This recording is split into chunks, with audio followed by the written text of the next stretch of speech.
Partite in questa prima serie, vediamo che battaglia 3 e la spunta Luna Giovanetti Atletica Trento 3. Partite le ragazze in questa seconda serie, vediamo una battaglia 2 vinta da Marianna Torresani della Valle di Non e Sole 3.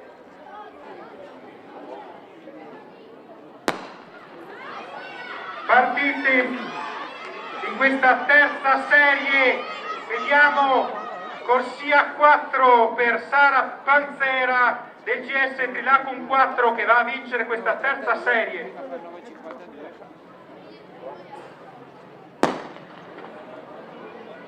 Partita anche questa quarta serie, vediamo corsia 5 per Elena Pedrin del GS Valsugana Trentino che va a vincere.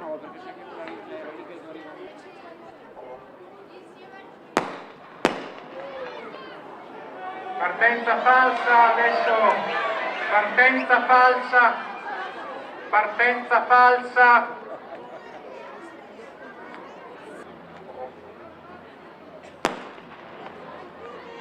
Partiti, partenza valida, vediamo in corsia 2 Arianna Lamalfa che va a vincere sulla compagna di squadra Chiara Amistadi.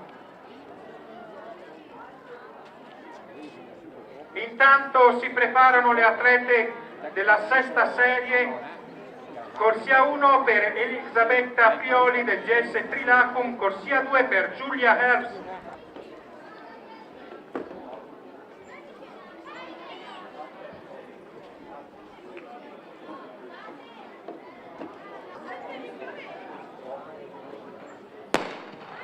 Partite in questa sesta ed ultima serie dei 60 piani, vediamo vittoria probabilmente per un soffio di Lisabona su Tea Madella, Atletica Altogarda e Ledro. Intanto